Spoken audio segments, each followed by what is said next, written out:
ఆత్మద్వేషాత్ భవేన్మృత్యుః పరద్వేషాత్ ధనక్షయః రాజద్వేషాత్ భవేన్నాశః బ్రహ్మద్వేషాత్ కులక్షయః. అత్యంత పవిత్రమైనటువంటి ఈ వైశాఖ మాసంలో శుభోదయ వేళలో దేవదేవుడైనటువంటి శ్రీమన్నారాయణుణ్ణి, కలియుగ ప్రత్యక్ష దైవమైనటువంటి శ్రీ వెంకటేశ్వర స్వామి వారిని పరిపరి విధాలుగా శరణాగతి చేస్తూ ఉత్తమమైన ఈ వైశాఖ మాస శుభోదయ సమయాన్ని మనం చరితార్థం చేసుకుంటూ ఉన్నాం. ఈ వైశాఖ మాసంలో మనందరి యొక్క ప్రధానమైనటువంటి కర్తవ్యం గోవిందుడి యొక్క ఆరాధన. గోవిందుణ్ణి, శ్రీమన్నారాయణుణ్ణి ఎంతగా భక్తి ప్రపత్తులతో మనం ఆరాధన చేస్తామో అంత గొప్పదైనటువంటి మహాభాగ్య రూపమైనటువంటి ఫలాన్ని మరి మనమందరం కూడా పొందగలుగుతాం.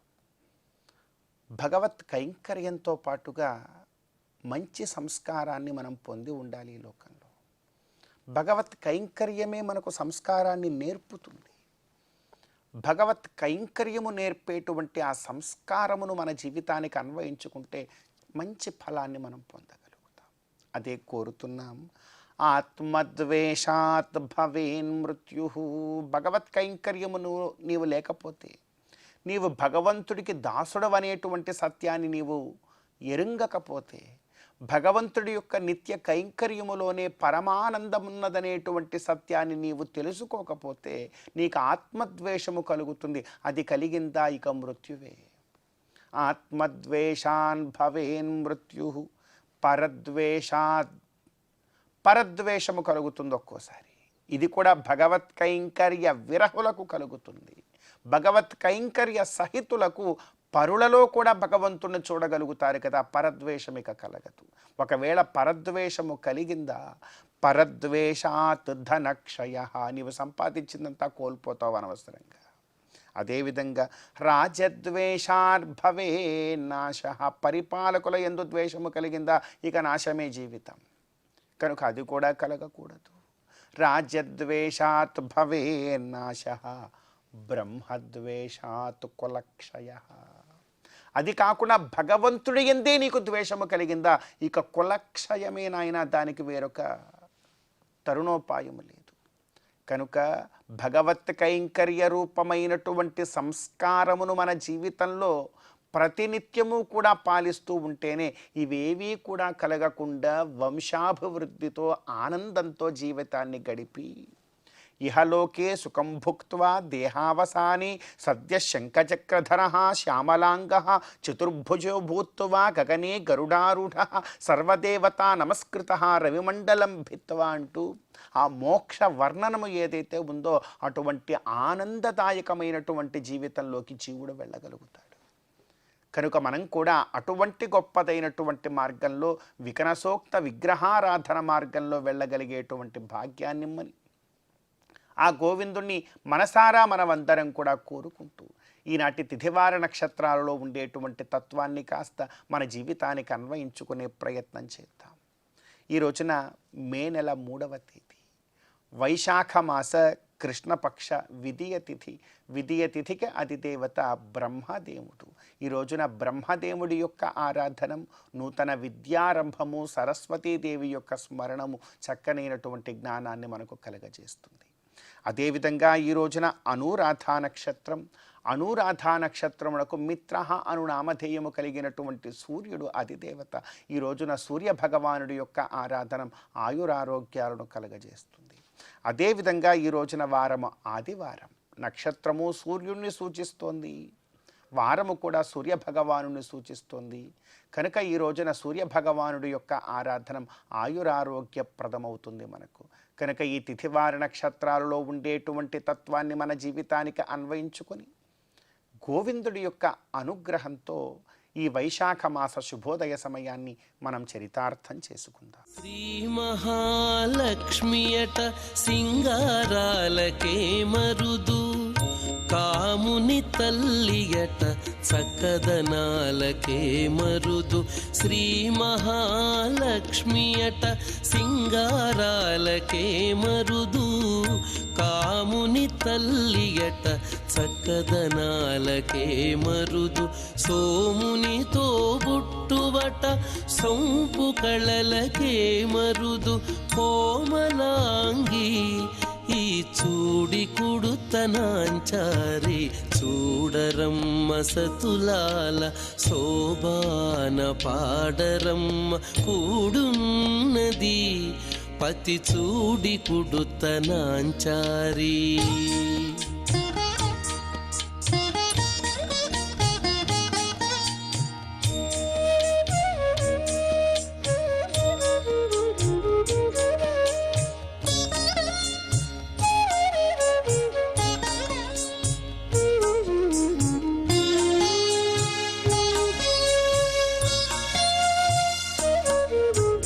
కలశాబ్ది కూతురట గంభీరాలకే మరుదు, కలపలోకమాతయట దయమరియే మరుదు. కలశాబ్ది కూతురట గంభీరాలకే మరుదు, తలపలోకమాతయట దయమరియే మరుదు. జలజ నివాసినియట చల్లదనమే మరుదు, జలజ నివాసినియట చల్లదనమే మరుదు. కొలది మీరా ఈ చూడి కుడుతనాంచారి, జలజ నివాసినియట చల్లదనమే మరుదు.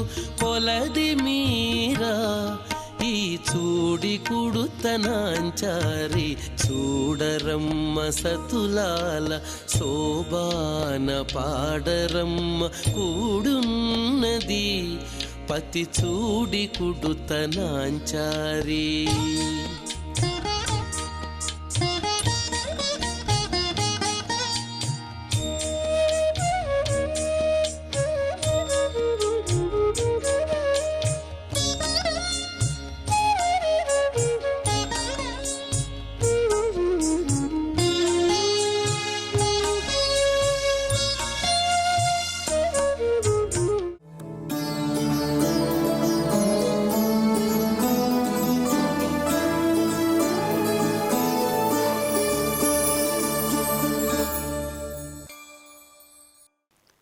యస్యాభవద్భక్తజనార్తిహంతుః పితృత్వమన్యేష్వవిచార్యతూర్ణం స్తంభేవతారస్తమనన్యలభ్యం లక్ష్మీనృసింహం శరణం ప్రపద్యే.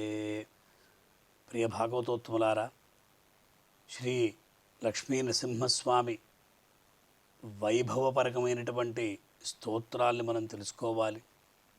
ఎందుకంటే వైశాఖ మాసంలో శుద్ధ చతుర్దశి నాడు భగవద్ అవతారం జరిగినది. ప్రహ్లాదుడు అనేటువంటి భక్త రక్షణ కొరకు అని కాకుండా లోకల్లో ఉన్నటువంటి వాళ్ళందరినీ కూడా భగవంతుడు రక్షిస్తాడు అనేటువంటి విశ్వాసాన్ని కలుగజేయడానికై శ్రియప్పతి ఈ నృసింహావతారాన్ని స్వీకరించాడు. మంత్రరాజపద స్తోత్రం అనే అద్భుతమైనటువంటి స్తోత్రం ఉన్నది. ఈ లోకల్లో ప్రజలందరూ కూడా, భక్తులందరూ కూడా ఏ ప్రకారంగా భగవంతుణ్ణి ప్రసన్నం చేసుకోవాలి, భగవద్ అనుగ్రహాన్ని ఏ ప్రకారంగా పొందాలి అన్నప్పుడు స్తోత్రముల ద్వారా భగవంతుణ్ణి ప్రసన్నం చేసుకోవాలి. అందులో పార్వతీదేవి పరమశివుణ్ణి అడుగుతుంది, స్వామి మంత్రాణం పరమం మంత్రం గుహ్యానాం గుహ్యముత్తమం బ్రూహిమే నారసింహస్య తత్వం మంత్రస్య దుర్లభం అన్నారు. మంత్రాల్ని మనం గురూపదేశంగా తీసుకోవాలి. అంటే మంత్రోపదేశాన్ని పొందాలి.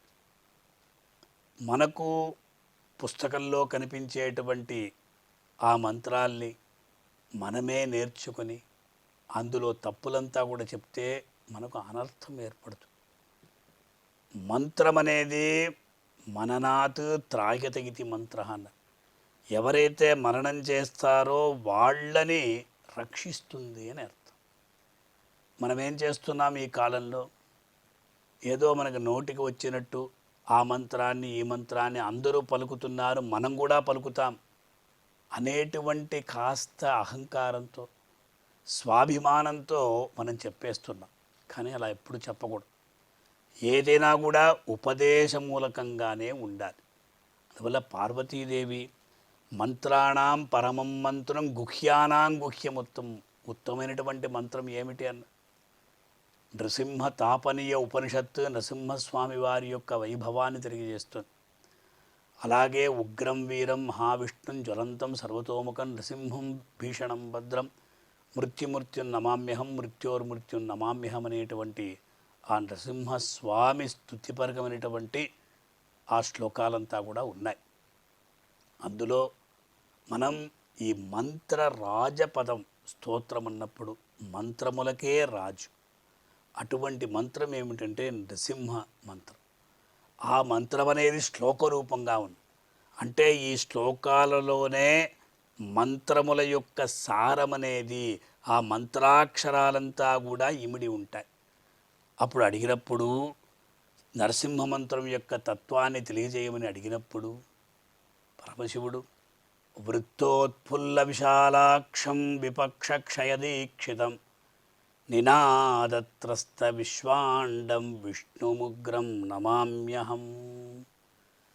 పరమశివుడు ఉగ్రం విష్ణుం నమామ్యహం అన్నారు. అంటే స్వామివారు ఉగ్రస్వరూపాన్ని ఎప్పుడు స్వీకరిస్తాడంటే తనని ఎవరన్నా నిందించినా కూడా ఉగ్రస్వరూపాన్ని స్వీకరించడు. తన యొక్క భక్తుణ్ణి ఎవరైనా నిందిస్తే హింసిస్తే ఆ సమయంలోనే భగవంతుడు కోపాన్ని పొందుతాడు, ఉగ్రస్వరూపాన్ని స్వీకరిస్తాడు. ఇది నృసింహావతారం. హిరణ్యకశిపుడు ఎలా హింసించాడు ప్రహ్లాదుడు, ఎంత చెప్పినా కూడా వినలేదు. నువ్వు ఆ స్వామిని మర్చిపో, హరి ఎక్కడ్రా ఉన్నాడు అన్నాడు. నాన్న అన్ని చోట్ల ఉన్నాడు అంటున్నాడు.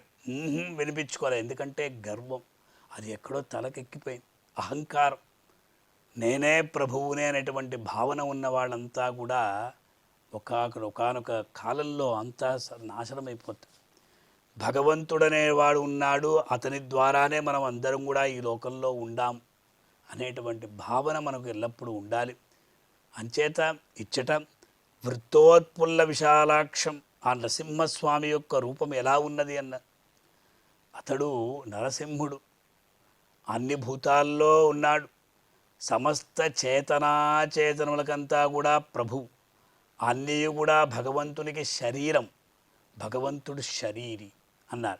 అందువల్ల వృత్త ఉత్పుల్ల విశాలాక్షం అది ఎలా ఉన్నది అంటే గుండ్రని, ఉత్పుల్ల విశాలాక్షం అంటే బాగా వికసించినటువంటి విశాలమైన నేత్రములు కలవాడు భగవానుడు. భగవంతుడు ఎందుకు భగవంతుని యొక్క నేత్రాలు విశాలంగా ఉంటుంది అంటే సమస్త భక్తులందరినీ కూడా కటాక్షించాలి. విశాలమైనటువంటి హృదయం ఉండాలి, విశాలమైనటువంటి మనస్సు ఉండాలి, విశాలమైనటువంటి నేత్రాలు ఉంటే చక్కగా అందరినీ కటాక్షిస్తాట. అందువల్ల విపక్ష క్షయదీక్షితం అన్నారు. విశేషంగా భక్తుల యొక్క శత్రువులు ఎవరైతే ఉంటారో ఆ శత్రువుల్ని భయపెట్టి వాళ్ళని సంహరిస్తాడు. హిరణ్యకశిపునికి ఏ ప్రకారంగా భయం కలిగింది ఒక్కసారి చూశాడు. ఆ స్తంభం నుండి ఆవిర్భవించాడు భగవానుడు. ఆవిర్భవించినప్పుడు ఇటువంటి రూపాన్ని అతను చూడలేదు. ఇంతవరకు కూడా భగవానుడు ఎలా ఉంటాడు అని కూడా అతను ఆలోచించలేదు. ఎందుకంటే తనే స్వామి. ప్రహ్లాదుడు చెప్పినా కూడా వినిపించుకోలేదు. అటువంటి సందర్భంలో ప్రహ్లాదుని యొక్క విశ్వాసాన్ని రక్షించాలి అని భగవానుడు అవతరించాడు. అటువంటి విపక్షక్షయ దీక్షితమన్నప్పుడు శత్రువులను నిరసించడాన్ని దీక్షగా కలిగిన వాడు అని అర్థం.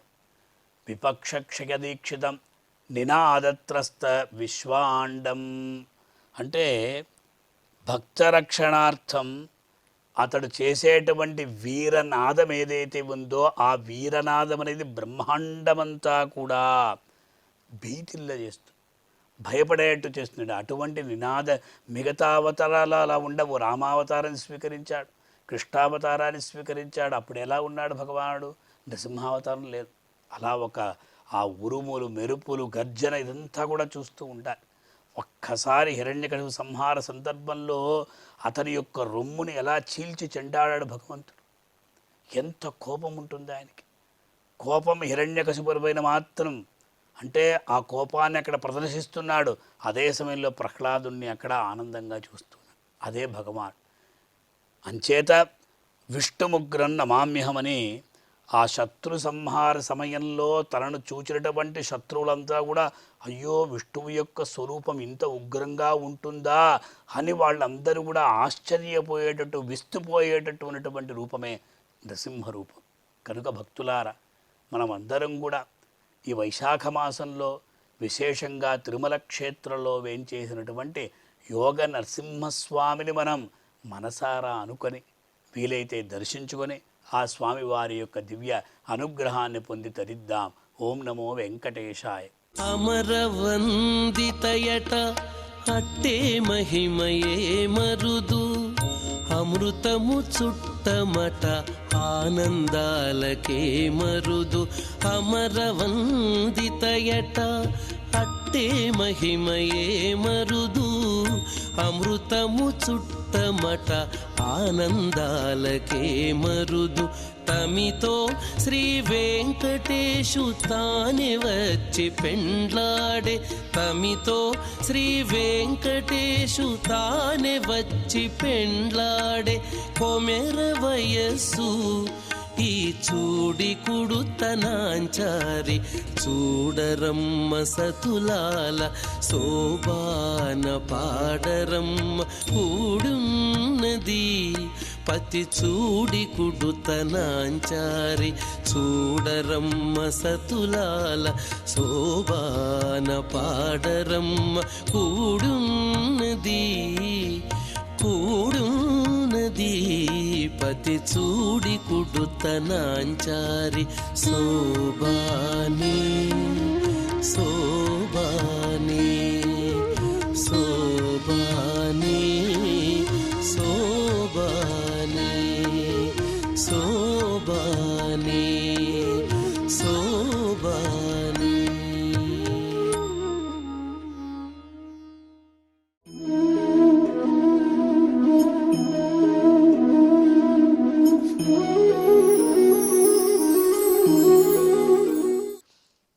సేవితవ్యో మహావృక్షః ఫలఛాయా సమన్వితః, యది దైవాత్ ఫలం నాస్తి ఛాయేకేన నివారితే. మానవ సమాజంలో ఎంతో అవసరమైనటువంటి సత్యము ఏదుందో ఆ అంశాన్ని ఇందులో పొందుపరిచారు ఈ సుభాషితంలో. లోకంలో ఒక మహాసంపన్నుడైనటువంటి వ్యక్తి ఒక ఆయన ఉన్నాడు. ఆయనకి ఎన్నో ఐశ్వర్యాలు, సంపదలు ఉన్నాయి. అటువంటి ఐశ్వర్యాలు, సంపదలతో పాటు దాన ధర్మాలు చేసే గుణం కూడా ఉంది ఆయనకు అనుకోండి. అలాంటప్పుడు ఆయన దగ్గర చాలామంది ఆశ్రితులు ఉంటారు. అంటే మహావృక్షం ఒక చెట్టు, గొప్ప చెట్టు ఉంది, బాగా పండ్లు, చెట్టు నిండా పండ్లు ఉన్నాయి, పండ్లు కాచి ఉన్నాయి. ఆ పండ్లతో జీవులు ఆనందిస్తూ ఉన్నారు, ఆ మధురాతి మధురమైనటువంటి ఫలములు భక్షిస్తూ ఉన్నారు, నీడ కూడా ఇస్తూ ఉంది ఆ చెట్టు. జీవులకు మంచి నీడ ప్రసాదిస్తూ ఉంది. బాగా ఎండలు నడిచినటువంటి వాడు ఆ చెట్టు నీడలో పడి నిలుచుకుంటే ఆ చెట్టుకు బాగా మంచి మంచి కాయలు, పండ్లు ఉన్నాయంటే హాయిగా అవి భక్షించి సేదదీరి అక్కడ విశ్రాంతి తీసుకుని వెళ్తాడు. యది దైవాత్ ఫలం నాస్తి, కొన్ని చెట్లుంటాయి వాటికి పండ్లు కాయలు ఏమి ఉండవు, కానీ దట్టమైనటువంటి కొమ్మలతో గుబురులుగా చాచి ఉన్న కొమ్మలు ఉండి పచ్చని చెట్టు నీడనిస్తుంది. కనీసం నీడనిస్తూ ఉంది కదా. అలాగే సమాజంలో కూడా కొంతమంది మహాపురుషులు వాళ్ళకేం సంపదలు ఉండవు, దాన ధర్మాలు చేసే శక్తి యుక్తులు ఉండవు వాళ్ళకి, కానీ పరోపకారం చేసే గుణం ఉంటుంది. అది ఆదర్శవంతమైనటువంటి అంశం కదా. కాబట్టి ఆ పరోపకారం చేయగలిగినటువంటి శక్తిలో ఉండే ఫలములు లేని వృక్షమైనా అవసరమే, మంచి ఫలవృక్ష సమన్వితమై ఛాయా సమన్వితమై ఉన్నటువంటి నీడనిచ్చే గొప్ప చెట్లు అవి అవసరమే. కాబట్టి మహాపురుషులు, ఐశ్వర్యవంతులు, దాన ధర్మాలు చేసేవాళ్ళు ఇవన్నీ కూడా మానవ సమాజంలో ఆవశ్యకంగా ఉన్నటువంటి అంశాలని మనం భావించాలి. కాబట్టి ఈ సుభాషితంలో చెప్పిన సత్యం ఏమిటంటే, కొంతమంది అలా ఉంటారు, కొంతమంది కేవలం నీడనిస్తారు. ఎది దైవాత్ ఫలం నాస్తి, పండ్లు లేకపోయినా సరే ఆ చెట్టు నీడనిస్తూ ఉంది కదా, కాబట్టి ఆ ఆశ్రయాన్ని మనం పొందుతూ ఉన్నాం కదా. కాబట్టి ఆ పరోపకారం చేసే గుణం ఉండే మహానుభావులు కూడా సమాజానికి కావాలి. మానవు తృప్తికే తరులు మంజుల పుష్ప ఫలంబూలిచ్చు, సన్మానముమై పశూత్కరము మాధురినప్పుడు దుగ్ధమిచ్చు, ఈ భూనభముల్ మనుష్యునకు భోగనిధానపు దేవరాజ్యముల్ అన్నారు. సప్తర్షులు దారులు కొట్టి జీవిస్తూ ఉన్నటువంటి వాల్మీకి ముందు ఆ వేటగాడు పోయేవాడు అడిగారు, అయ్యా ఈ సమస్త ప్రకృతి అంతా కూడా మానవునికి సేవ చేస్తూ ఉంది. పండ్లు, మహావృక్షములు పండ్లు ఎందుకు ఇస్తున్నాయి? మానవుని కోసం ఇస్తున్నాయి. గోవులు పాలు ఎందుకు ఇస్తున్నాయి? మానవుని కోసం ఇస్తున్నాయి. కాబట్టి ఈ పంచభూతాత్మక ప్రకృతి అంతా కూడా పరమాత్మ మానవుని కోసం సృష్టించి అనుభవించమని చెప్పాడు. కానీ అటువంటి మానవుడు మరొక మానవుడిని చంపుతూ కాలం గడిపితే అది క్రూరకర్మ కదా, నువ్వెందుకు ఈ జీవన మార్గాన్ని ఎంచుకున్నావు నాయన అని అడిగారు. అక్కడ వాళ్ళకు వాద సంవాదాలు జరిగాయి. ఆ వాద సంవాదాల ఫలితంగా ఆ వేటగాడు మహాకవి అయిపోయాడు, వాల్మీకి అయిపోయాడు. కాబట్టి ఇందులో ఉన్న పరమార్థం మనం గుర్తించాలి అంటే, మహావృక్షాలు ఉంటాయి, ఫలవృక్షాలు ఉంటాయి, నీడనిచ్చే వృక్షాలు ఉంటాయి. ఫలం లేకపోయినా కేవలం నీడనిచ్చే వృక్షాలు ఉన్నా కూడా అది సమాజానికి అవసరమే. అటువంటి వ్యక్తులు సమాజానికి అవసరమే, సంపన్నులు అవసరమే. కాబట్టి ఐశ్వర్యములు, సంపదలు కలిగినటువంటి మహానుభావులు ఎవరన్నా ఉంటే అవి సమాజంలో అందరితో కలిసి పంచుకోవాలి. అవి ఏమీ లేకపోయినా కానీ పరోపకారం చేయగలిగినటువంటి మంచి గుణం కలిగి ఉండాలి. అలా సమస్త జీవులు కూడా ఈ సద్గుణాలను ఆశ్రయించి జీవించారంటే ఆ సమాజం సుఖశాంతులతో ప్రకాశిస్తుంది అనే పరమసత్యం చెప్పడానికే ఈ సుభాషితంలో ఉన్న అంశాన్ని మనం గుర్తించవలసిన అవసరం ఉన్నది. కాబట్టి మనం ఒక విద్వన్మూర్తి ఉన్నాడు, తన యొక్క ఉపన్యాసాలతో మంచి ప్రబోధంతో మార్గనిర్దేశనం చేస్తాడు, అవి మనం ఆస్వాదించాలి. అది గొప్ప సేవ సమాజానికి. మరొక మహానుభావుడు ఉన్నాడు, దాన ధర్మాలు చేస్తున్నాడు, పేద విద్యార్థులకు సహాయం చేస్తున్నాడు, సత్రాలు కట్టిస్తున్నాడు, దేవాలయాలు కట్టిస్తున్నాడు. ఇవన్నీ సమాజానికి అవసరమే. కాబట్టి అటువంటి మహావృక్షములు, ఫలవృక్షములు, నీడనిచ్చే వృక్షాలు ఎన్నైనా కానీ వాటితో పోల్చదగినటువంటి మహానుభావులు, వ్యక్తులు సమాజానికి అవసరం. కాబట్టి ఆ దిశలో ప్రతి వ్యక్తి కూడా ఎదిగే ప్రయత్నం చేయాలి అని ఈ సూక్తి మనకు బోధిస్తూ ఉంది.